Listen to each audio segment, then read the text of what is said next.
Good evening. This is the Town of Hollis Planning Board of June 12th, 2024. First, we'll start off with a call to order, starting from my right to left. Nick Hebert. Tom Wachowski. Seth Davis. Greg McPherson. With that, we'll move to some correspondence. We have an email, but that applies to the Poland Springs. Anything beyond that? Perfect. So, no correspondence. And then we will look for a motion to move into a public hearing regarding Poland Spring conditional use permit amendment with Daniel Diffin, CV, and Mahar. So moved. Second. Nick, are you? Yes. Yes. Yes. Yes. All right. So, if you guys want to give us quick rundown for if anybody wants to watch this in the future. Sure, yeah. We'll be quick and happy to answer questions afterwards for sure. Again, we're back here in front of the board for the Hollis factory yard reconfiguration project.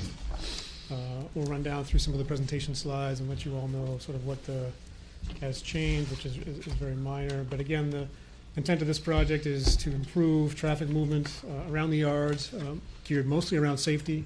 There's a lot of congestion out there, a lot of moving parts, and adding the spaces that we're proposing will permit the facility to operate a lot more safely and improve operations. Again, one of the improvements too is the traffic entrance and exit to and from the facility. The existing entrance is now an in and an out for the tractor trailers. That will be changed to an in only for tractor trailers, but maintain the in and the out for the tanker trucks, which I'll cover in a minute. And then you can see the numbers of lost spaces. We're reconfiguring the parking to create 20 truck driver passenger vehicle spaces and constructing, it's actually 213 trailer truck is the net increase in parking out there.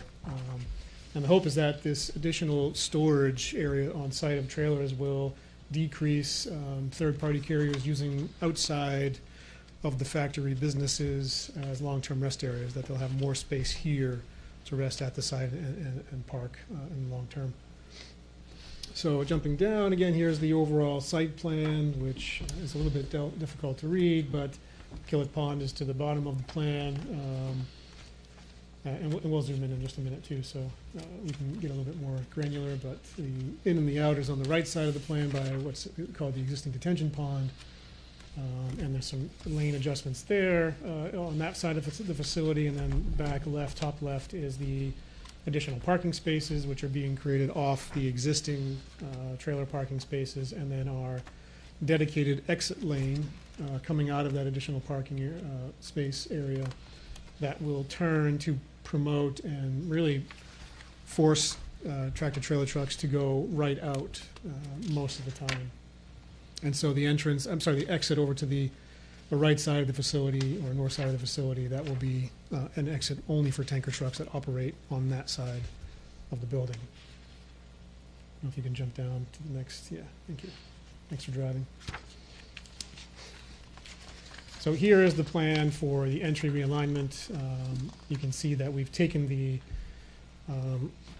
gates that are now about, maybe 100 feet off the road. We've moved those to be roughly 700 feet, 800 feet off the road here. That will allow more queuing.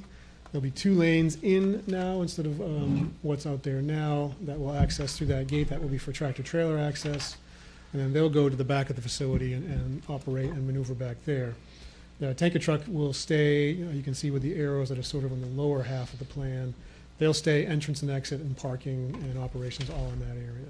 And here this plan shows the trailer out there that's used for driver locker storage space and any sort of training out there. They'll use that the same way they use the existing trailer out there now.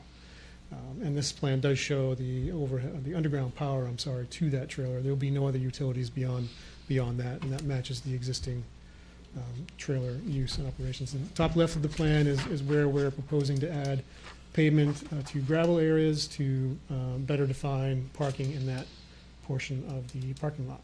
So we can jump down to the next plane.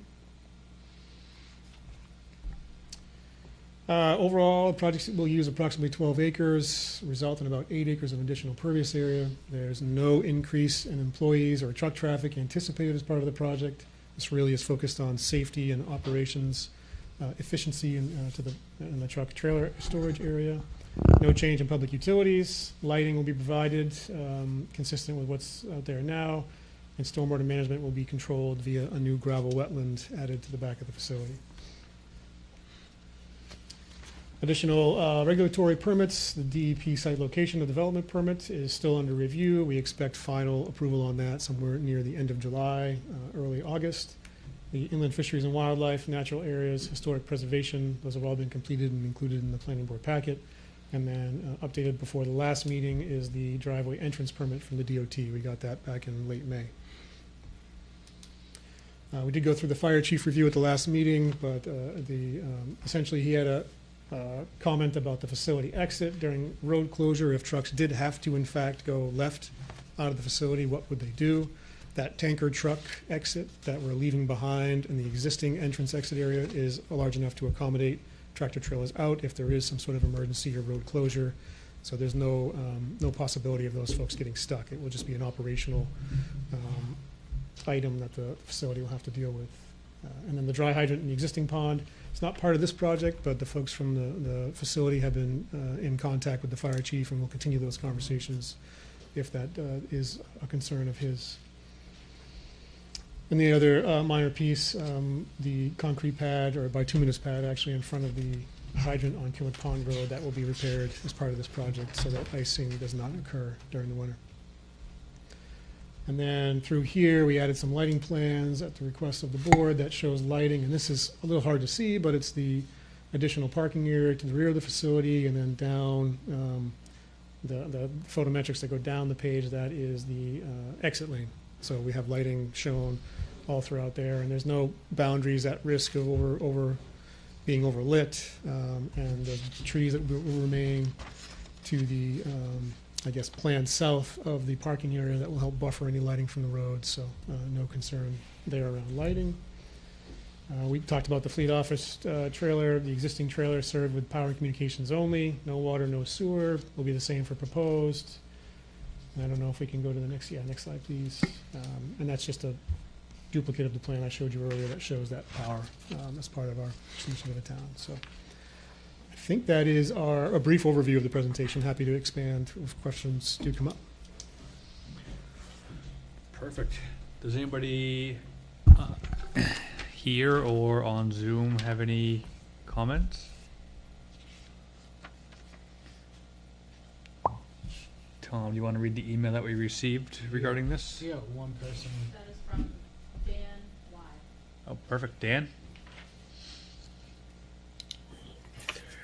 Hey, can you guys hear me? Yes. All right. Hey, I just wanted to thank for being able to go to the site walk today. Sorry, I got a weird echo going on here. I'm all for the big flow of traffic coming in and out of there, doing the loop. I think that's a great idea. The only thing I'm concerned about is the additional pollution that's going to be sitting in this town from all these extra trucks in the parking lot. Not only the light pollution, I'm directly south of the plant, and when I look up at night, all I see is a big glow of light coming up from there. When we had the Aurora lighting up our area, I had to go up to Leamington because all I could see was a big light. And I know that these lights are downward facing and everything, but there's definitely some reflection coming off of the ground or all the trucks or whatever. The other thing was the idling trucks. If that's going to be, if we're having 200 plus more trucks sitting in Hollis 24 hours a day, that's adding a substantial amount to the emissions. And I was just wondering if there could be any sort of a no idle policy that could happen just to kind of keep our air clean in the area. Awesome, Dan. Thank you so much. You have anything else?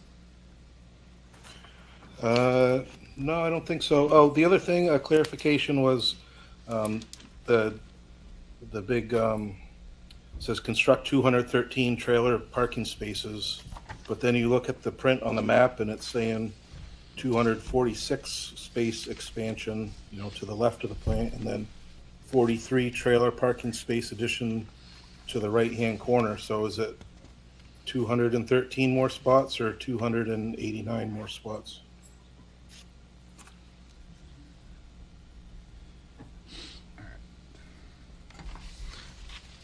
I believe those are net parking places, correct? So some are being removed because the trailer's moving up and you're losing. Yes. Yeah, no, that's, yeah, exactly. So the net number is that 213 spaces. The 246 are additional, but we're removing others to improve some flow throughout the yard. You can hang out up there for a second if you want. Happy to. As far as Dan brought up the trucks idling thing, will there be more trucks or is it more trailer parking? It's more trailer parking, yeah. I mean, the same amount of flow in and out of the plant is going to happen. There's no increase in production or anything like that. So Okay. this is really just to store those trailers long term. Okay. And to kind of address the email we got too people now are parking up and down the street, parking at the gas station. Instead, would they have the ability to be able to park in the lot? So they're running idle in the winter to stay warm and in the summer to stay cool when they're sleeping in the back of those trucks, whether they're at the gas station or whether they're at your place, but it's not an additional amount of trucks. Correct, yeah. There's no increase in truck traffic to and from the facility. This is just with the intent of storing more of them and helping with the safety of the congestion out there. Since you referenced it, I'll read this email real quick for the record. It's from Nancy on Waterboro Road. It says, "Dear Chairman and board members, I do not support the approval of this amendment because Poland Spring is not in compliance with the original terms of the conditional use permit. A designated truck route was established by Poland Spring and is part of the conditional use permit. We have struggled for years to get the trucks to adhere to this designated route. Poland Spring put the burden of turning in rogue drivers onto residents. It became our job to chase down trucks to try to get company names and numbers off trucks. Even after reporting the same trucks over and over, they continued to be on the roads and not part of the designated route. Poland Spring would have you believe that there's not many trucks off the route, but this is just not so. It is purely a matter of most people giving up and no longer reporting them. I know that's what I did. I would like to see this matter addressed before granting Poland Spring permission to add more parking.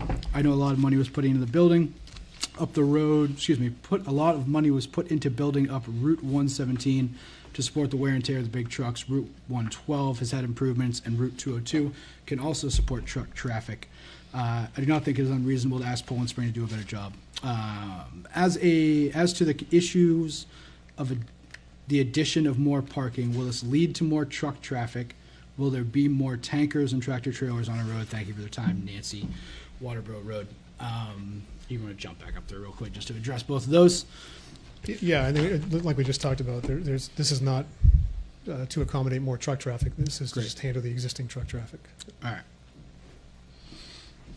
And what I'm really hearing too is it kind of addresses the problem by forcing the exit the right direction, right? And creates more space for them to be parked somewhere off the road and in a safer place for trucks. Yeah, I mean, that was the intent of that right turn out exit was to promote, or to not force, but yeah, kind of force truck traffic out in the right direction, right? And then the hope is that with these additional spaces on site to store trucks, that it'll take some of the burden off of the surrounding businesses. Yeah. The new one's this. I got 5.8. Yeah, 7.5. I have a further date than you do. This is the new one we just passed. Okay.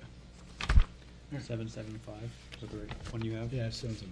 Yeah, should be the same. It's just not lettered, and they're just numbered on mine instead. Yes. Okay. This is the actual update. Yep. Perfect. Any other comments? Anybody on Zoom have any other comments for the public hearing? If none, I'm looking for a motion to close the public hearing and return to a planning board meeting. So moved. Second. Nick, how do you vote? Yes. Yes. Yes. Yes, so moved. So now we are back into a planning board meeting.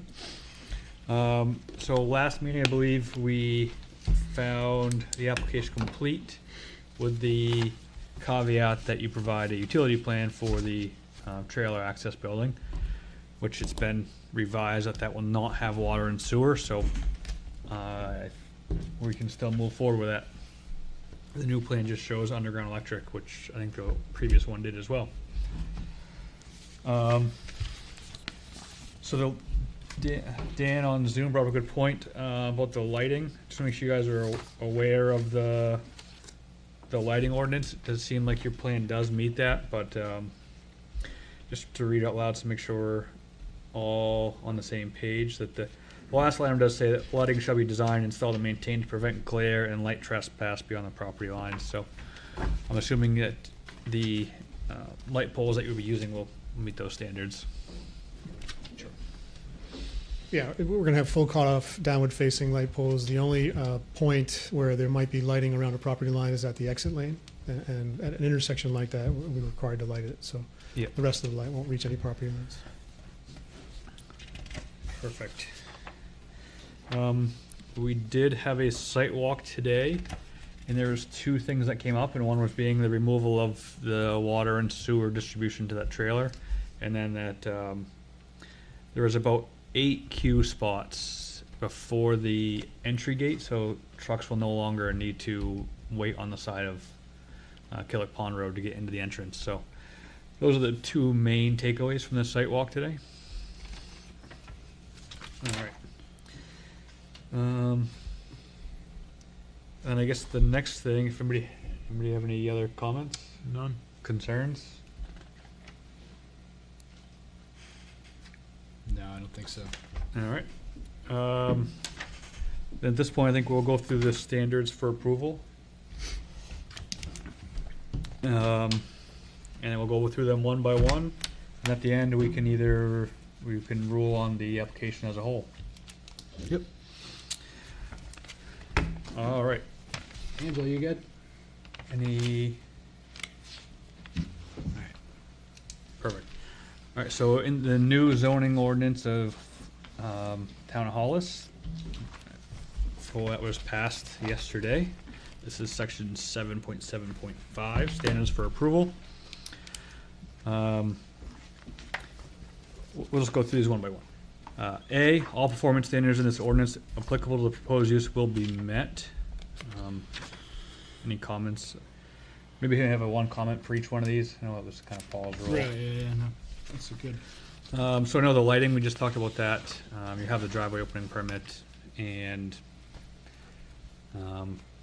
you have a natural buffer between all the parking spaces and abutting property.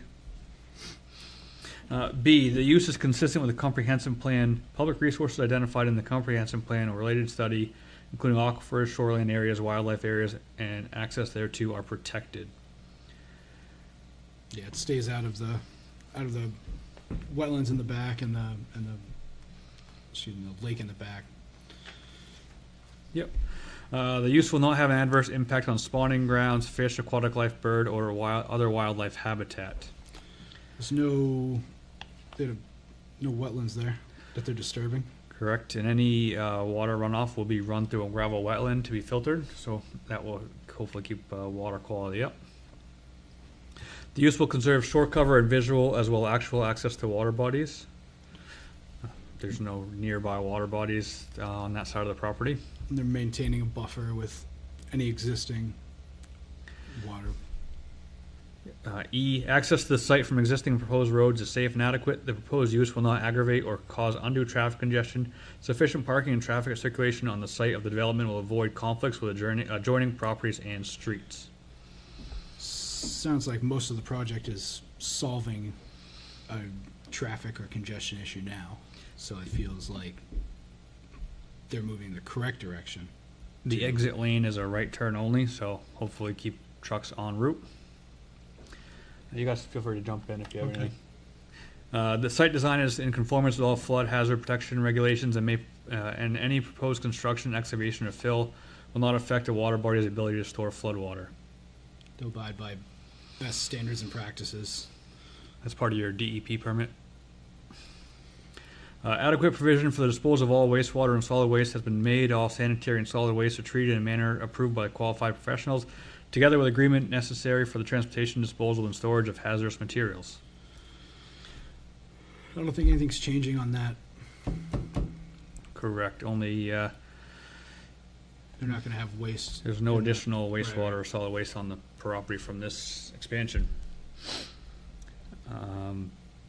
Adequate provision for the transportation, storage, and disposal of any hazardous materials have been made. There are none. Yeah. Stormwater drainage system capable of handling a 25-year storm without adverse impact on adjacent properties has been designed. That was a 25-year gravel wetland, correct? Yeah, I mean, the stormwater report we submitted with the original package showed that we were controlling peaks to 10 and 25 year storms. Perfect. Adequate provisions to control soil erosion and sediment have been made. Building locations or engineering measures ensure the wetlands or water bodies will not be adversely affected by erosion, runoff, or pollutants. Again, the gravel wetland is the intent to handle all of that. Yep. K, there's adequate water supply to meet the demands of the proposed use. There's no additional water use here. I think they might have some water available if they want to give it to them. Yeah. The development provides for appropriate buffering of adjacent uses where there is a transition from one type of use to another, and for the screening of mechanical equipment, loading, service, and storage areas and parking lots. Buffering must be designed to provide a year-round visual screen to reflect the character of the area. The buffer maintains from before. It won't encroach on any property line buffers. Correct. Any tree removal or majority of the tree removal is already approved in an earlier application for a solar farm. Right. The use will not deplete or degrade adjacent water bodies or supplies. There will be no additional drawing. The use will not adversely burden existing municipal infrastructure. Shouldn't be any more traffic, so it should be pretty minimal, if any. And then lastly, O, adequate provisions for fire protection have been supplied for the intended use. We do have a letter from the fire chief. He did make a recommendation to have a dry hydrant installed in the back of the property. That's one thing we can discuss as a conditional use if we would like. But the plan as it sits does provide for fire protection for the intended use. As it sits, it does supply adequate provision for fire protection for the intended use. Correct. Then Alright. I'm good with. Any comments or proposed conditional uses for this application? We've just lighting. We've just traffic. So the only thing I see is that you don't have the DEP permit yet. So I think we should have a conditional use that no work to be started prior to providing the DEP permit to the town code enforcement officer. I think that's pretty reasonable. Yeah.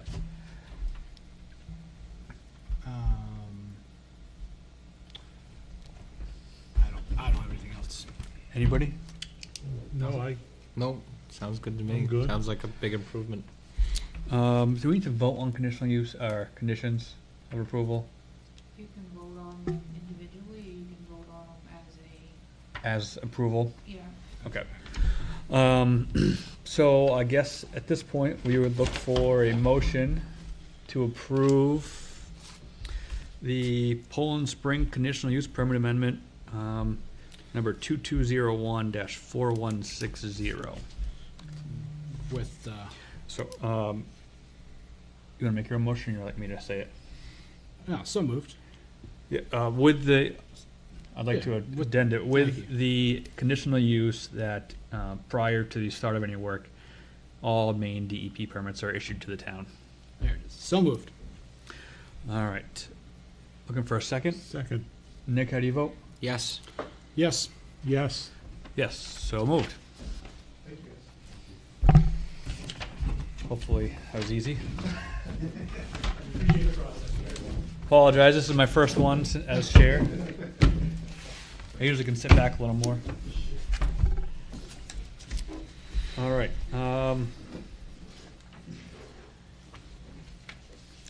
With no new business,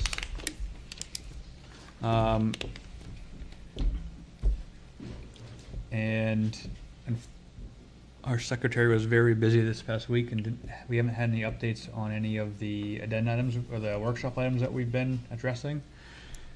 And we have a short board tonight. We do. Maybe in the best interest to call it a night. Do Thoughts? public comment and Go then call it a Celtics. night. Do you guys want to do a workshop? I mean, we can. I'm good. Go Celtics. Yeah. No, I mean, it'd be nice to have, obviously it's great to have the board we have, but to have everybody here would be, Yeah, I think the more people here for the workshop is going to be better, so we're not going over things twice. absolutely, And, Absolutely. and their opinion and concerns matter. The ones that aren't here. Correct. So, So any public public comment? Zoom? anybody on Zoom? All right. Hearing none. Looking for a motion to adjourn. So moved. Second, All in favor? Yes. yes. So moved.